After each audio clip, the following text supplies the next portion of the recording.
Une nouvelle fracassante arrive tout droit du monde de la Formule 1. Christian Horner pourrait bien vivre ses derniers jours en tant que directeur d'écurie de l'équipe autrichienne. Cependant, à un moment aussi délicat pour l'écurie et avec les nouvelles réglementations qui ne jouent pas en faveur de Red Bull, la question se pose. Pourront-ils trouver un remplaçant digne de ce nom en Oliver Oaks? Et si ce n'est pas le cas, qui d'autres figurent sur la liste restreinte pour succéder aux Britanniques? Il ne fait aucun doute que Red Bull a traversé de nombreuses turbulences ces dernières années, en particulier l'année passée, lorsque l'équipe a perdu beaucoup d'autorité à cause de l'enquête menée contre Horner. D'un autre côté, il est présent depuis le tout début, donc se séparer de lui et commencer un nouveau chapitre ne semble pas être une tâche facile, même si plusieurs sources affirment que Red Bull serait prête à franchir ce cap. De nombreux médias reconnus affirment que Horner est sur le point d'être limogé par Red Bull, dès la fin du Grand Prix d'Émilie-Romagne, prévu pour la semaine prochaine. Le fait qu'Oscar Piastri et Lando Norris mènent actuellement le championnat et que Max Verstappen ait peu de chances de se battre pour le titre 2025, malgré le fait que l'écurie ait déjà utilisé une grande partie du budget prévu pour 2026, a été très mal perçu par l'équipe autrichienne. Ils ont exigé des résultats de la part d'Horner, ce qui était la condition posée pour le maintenir à son poste et même lui accorder un peu plus de pouvoir après la fin de l'enquête interne.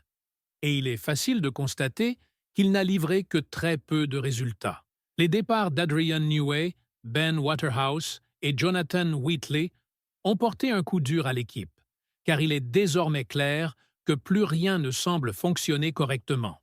Verstappen affirme avec insistance que les améliorations apportées ne sont pas suffisantes et que l'écart avec McLaren est bien trop grand pour être comblé avec quelques mises à jour. Pourtant, l'actuel directeur technique Pierre Waché, en qui Horner a toute confiance, pourrait également se retrouver dans une position délicate. Mais comme toute l'autorité repose sur Christian, ce sera à lui de convaincre la direction de Red Bull qu'un avenir prometteur est encore possible. En plus de la presse britannique, un média allemand nommé OE24 a également publié un rapport sur la situation. Et chaque fois qu'un média allemand parle de Red Bull, il est difficile de ne pas penser à Helmut Marko.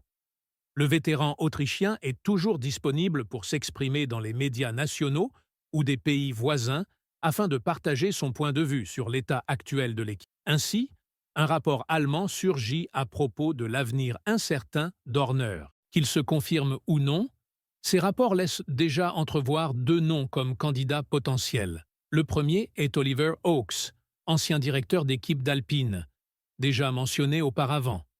Même si certaines sources assurent que sa relation avec Alpine est intacte et qu'il continuera d'exercer ses fonctions dans l'équipe française, il est peu probable qu'il refuse une offre aussi prestigieuse de la part de Red Bull. Bien sûr, le scandale impliquant lui et son frère devra être examiné attentivement avant toute embauche. Le dernier scénario souhaité serait de remplacer un directeur controversé par un autre. Le second candidat est Franz Tost, ancien directeur d'équipe d'AlphaTauri. Il possède une immense expérience dans ce sport et surtout connaît parfaitement les rouages internes de l'équipe autrichienne, ce qui pourrait lui permettre de reprendre là où Red Bull s'était arrêté en 2023.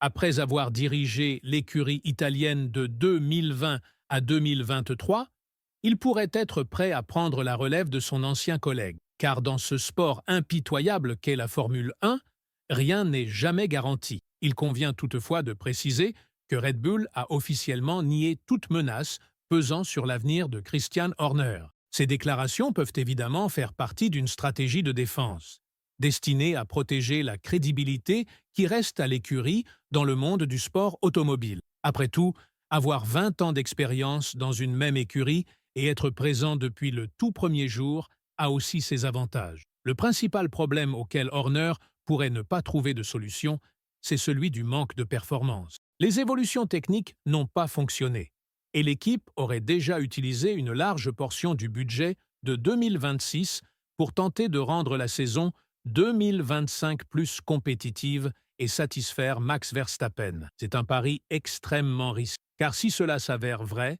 Red Bull compromettrait en réalité deux saisons à la fois. surtout que 2026 est déjà pressenti comme étant une année favorable à Mercedes et Ferrari, en raison de leur expérience dans la conception de moteurs dominants.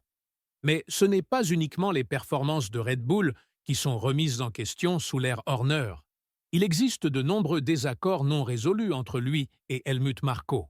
Lorsque les problèmes avec la voiture sont apparus, il semblait prêt à enterrer ces différends pour se concentrer sur ce qui comptait vraiment. Ce n'est visiblement plus le cas aujourd'hui. Et l'on s'oriente désormais vers un scénario bien plus complexe, concernant Christian Horner. L'ancien ingénieur de course de Formule 1, Julian Simon Chotan, s'est exprimé à ce sujet auprès du Mirror, affirmant que le licenciement d'Horner ne surprendrait personne, car ce serait une conséquence logique des épreuves que Red Bull a traversées. Il a ajouté que rien n'est impossible. Horner est actuellement le directeur d'écurie le plus ancien du paddock, mais l'année dernière a été extrêmement difficile pour lui. Il s'est retrouvé dans une position très précaire. Cela ne me surprendrait pas s'il quittait la Formule 1. C'est un environnement qui évolue très rapidement. Tout peut changer du jour au lendemain. Il faudra patienter et observer. Un autre point frappant est le timing de cette annonce. Christian Horner et Red Bull s'apprêtent à célébrer ensemble leur 400e Grand Prix à Imola. Ils collaborent depuis le tout début, en 2005. Bien entendu, pour que Horner soit limogé, un accord est nécessaire entre la partie autrichienne et la partie thaïlandaise de l'actionnariat. D'après certains rapports, la partie thaïlandaise, qui détient la majorité des parts, pourrait être en train de perdre confiance en lui. C'est ce qui expliquerait pourquoi il a conservé son poste jusqu'ici.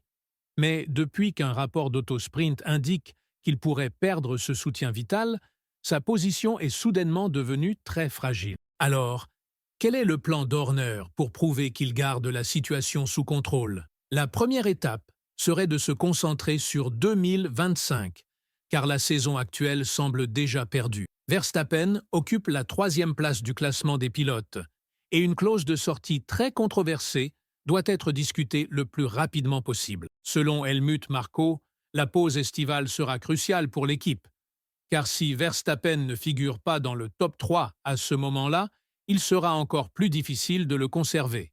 On sait déjà que des écuries comme Mercedes et Aston Martin sont intéressées. La seule vraie priorité de Red Bull devrait donc être de rendre la voiture plus compétitive sans puiser davantage dans le budget de 2026. Toutes les cartes devraient être révélées lors du Grand Prix de Barcelone. La course où Red Bull espère que la domination de McLaren diminuera grâce à la nouvelle réglementation imposée par la FIA sur l'aileron avant. Depuis son apparition en 2024, cet élément a suscité de nombreuses polémiques et la FIA a décidé de laisser aux équipes le temps de s'adapter avant une application stricte à partir de Barcelone. D'après Horner, même si ce règlement devrait ralentir quelque peu McLaren et permettre au reste de la grille de se rapprocher, le reste de la saison 2025 restera très difficile à prédire, ce qui pourrait également avoir un impact sur sa position chez Red Bull. Il a précisé « Cela aura sans aucun doute un effet.